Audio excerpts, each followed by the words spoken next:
bienvenue dans un nouveau podcast numéro 18. Aujourd'hui, gros sujet, on va parler des protéines.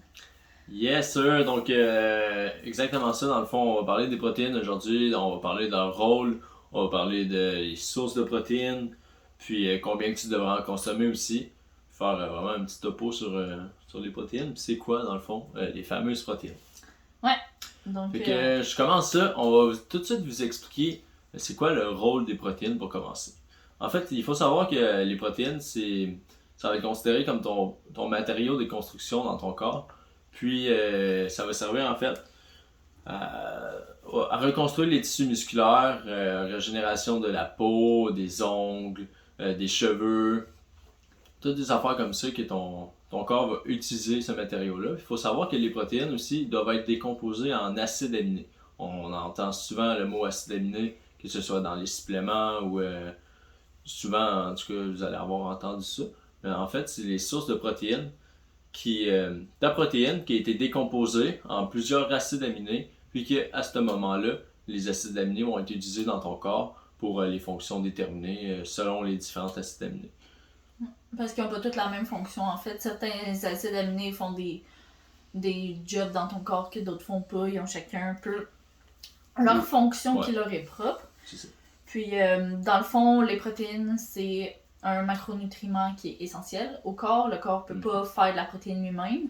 Puis, il en a besoin aussi, en fait, surtout au niveau de la croissance, régénération aussi. Par exemple, si tu te blesses des protéines, c'est quand même intéressant à voir pour t'aider justement à guérir une blessure ou des choses comme ça.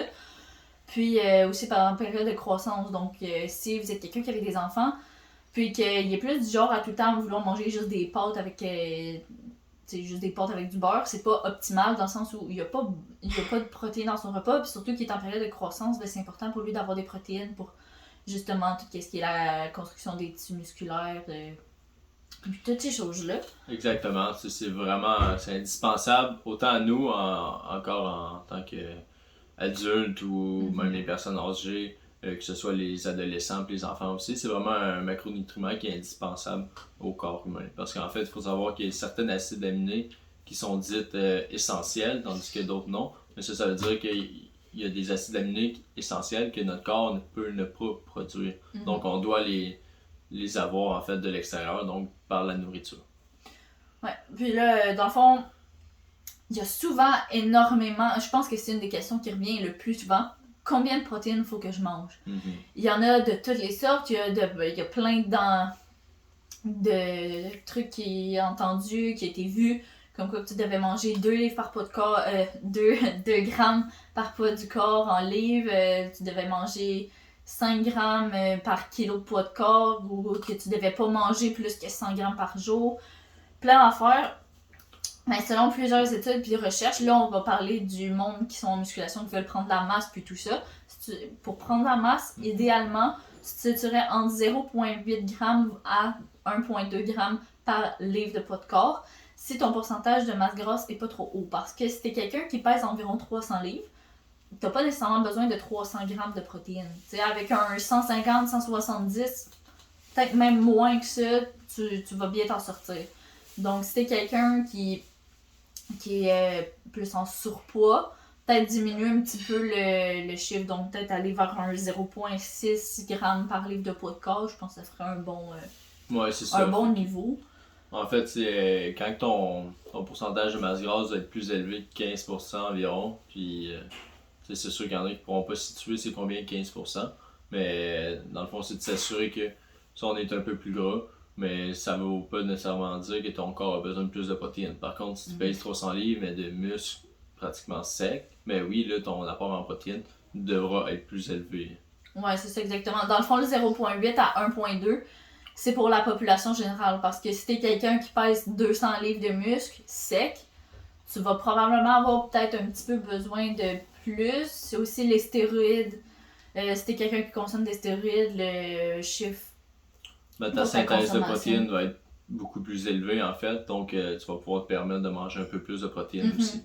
Ça va être plus intéressant pour toi d'ailleurs en manger plus parce qu'en fait, ces études-là, ce qu'ils ont démontré, c'est qu'une personne qui mangeait 1,7 g ou en tout cas plus que 1,2 g par livre de poids de corps gagnait pas plus de masse musculaire que quelqu'un qui en mangeait 0,8 à 1,2. Donc, c'est comme ces protéines-là, c'est des calories au final aussi, donc c'est plus intéressant au lieu d'aller manger 200 grammes de protéines, d'aller manger 150 grammes de protéines, puis prendre ces 50 grammes-là qui te restent pour les mettre dans des glucides, qui n'est pas à négliger non plus en prise de masse, les glucides. Donc, non, c'est ça. Ça sert à rien de manger trop de protéines, que ton corps va même pas les utiliser tant qu'à faire. Manger des glucides, ça va être mieux, puis c'est quand même le fun aussi de manger du riz dans ton repas, pas juste de la viande. Ouais, c'est clair. Non, c'est ça. Puis, source de protéines. Si on parle des sources de protéines, en fait, il faut savoir que tu as des sources de protéines dites complètes, qui seraient les sources de protéines animales. Donc là-dedans, en fait, on va retrouver tout ce qui est bovine, volaille, donc bœuf et les autres viandes sauvages, poulet, dinde, puis les autres volailles. On va parler des œufs. Les produits laitiers rentrent dans les produits animaux aussi. Dans le fond, protéines de lactocérium, qui serait de la whey, de la isolate par exemple, qui rentrerait là-dedans aussi. Je dirais qu'on a rentré beaucoup. Là. Tout ce qui est les viandes en fait. Tout ce que fruits tu de mer, dis poissons, vient... ça va être là-dedans aussi. Tout ce que nager, voler, couru, ça compte là-dedans. Tout ce qui vient de quelque chose que nager, voler, couru aussi, ça rentre dans qu'est-ce qui est animal, puis le reste c'est pas mal végétal. Là, si on va parler de soya, de... Légumineuses. Ouais, légumineuses, sinon... ben là, il y a du tempeh. Je connais pas énormément ça. Je sais pas, je pense que ça vient pas tout du soya. S'il y a des végétariens vegans qui écoutent ça, vous nous corrigerez, ça va nous faire plaisir de savoir. Mais c'est ça, en fait, tout ce qui n'a pas nagé, volé, couru, c'est plus du végétal. Puis ça, en fait, c'est des protéines dites incomplètes, juste parce qu'en fait, il n'y a pas tous les acides aminés à l'intérieur. Donc c'est pour ça que c'est super important, surtout, c'est important pour tout le monde de varier, surtout pour les gens qui mangent pas de viande animale, parce qu'en fait, le fait de varier, ça va te permettre d'aller avoir plusieurs chaînes d'acides aminés dans différents aliments, en fait. Exactement, dans le fond, de compléter tes chaînes d'acides aminés. Puis c'est vraiment ça qui est le plus important, comme l'a dit. Ouais. Puis je terminerai ce podcast-là en disant qu'il faut pas faire une fixation avec les protéines, puis que les protéines, c'est pas tout. Parce que dans les dernières années, je pense que pour vrai, tu sais, quand c'est rendu que les barres Mars sortent des affaires protéinées, puis toutes ces affaires-là, puis ça, c'est une autre affaire. Si c'est écrit protéiné dessus, ça veut pas dire que c'est bon. Puis souvent, c'est une belle technique marketing de marquer Mars protéiné. Donc, là, les gens se disent, ah, il y a des protéines dedans, c'est bon pour moi. Non, ça reste une barre Mars. C'est juste qu'ils ont probablement rajouté des suppléments de protéines, des choses comme ça, puis qui sont pas nécessairement bons non plus. Exactement. Donc, je pense que ce qu'on peut dire à propos de ça, c'est que c'est pas toutes les protéines qui ont un peu le même rapport puis qui valent la même chose. C'est un peu de faire attention à ses sources. Les varier, c'est important. Mais c'est ça. Ne pas s'enfler la tête à devoir manger des millions de protéines par jour. Tu gagneras pas plus de masse musculaire. Tu vas pas gagner plus de masse musculaire puis t'as pas besoin de te réveiller dans la nuit pour boire un shake de protéines. Non, ouais, tu seras pas en catabolisme. Non, c'est ça. Ça a été vu surtout il y a peut-être comme 5 à 8 ans. Quand j'ai commencé à m'entraîner, les gens se mettaient des cadrans pour se réveiller, pour boire un shake de protéines. Si t'es dans cette situation-là en ce moment, arrête puis bois-la avant de te coucher, tu vas être correct. Puis ton sommeil est plus important que boire ton shake de protéines pendant la nuit, de toute façon. Mon professeur me disait ça, moi.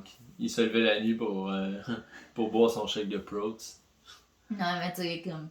Dans ce temps-là, c'était comme ça que ça marchait. Puis peut-être que d'ici 5 ans, on va découvrir que dans le fond, boire des BCA, c'est pas bon. Puis on sait pas. On sait pas. On y va avec ce qu'on a en ce moment, puis ça va être ça. Puis nous, on se base sur les recherches qui ont été faites actuellement. Donc c'est les informations qu'on vous donne. Puis sinon, on pourrait faire un petit segment shake de protéines. Tu veux dire? Ben en fait, juste vous faire part que il y a souvent des gens qui s'obligent à manger un shake de protéines même s'ils détestent ça.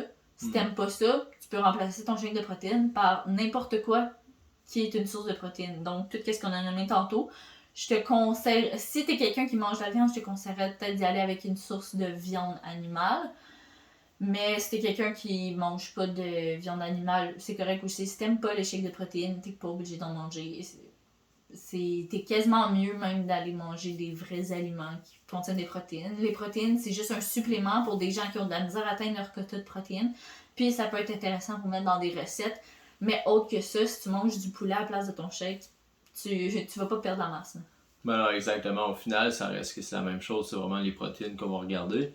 Puis encore là, ben, c'est super intéressant de varier. Puis si t'es pas obligé, là, si t'aimes pas ça, fais juste prendre une autre source. Puis ça va revenir pas mal au même. Là. C'est que les suppléments de protéines sont là pour faciliter un peu l'assimilation. Puis ben, on nous empêche de devoir manger. Ouais, c'est ça. Donc, ben, on va closer là-dessus. Donc, merci à tout le monde de nous avoir écoutés. N'hésitez pas à laisser un like, un commentaire ou un review, un commentaire positif aussi relié à ça. Donc, on va se revoir pour la semaine prochaine pour un nouveau podcast. Merci. Bonne semaine!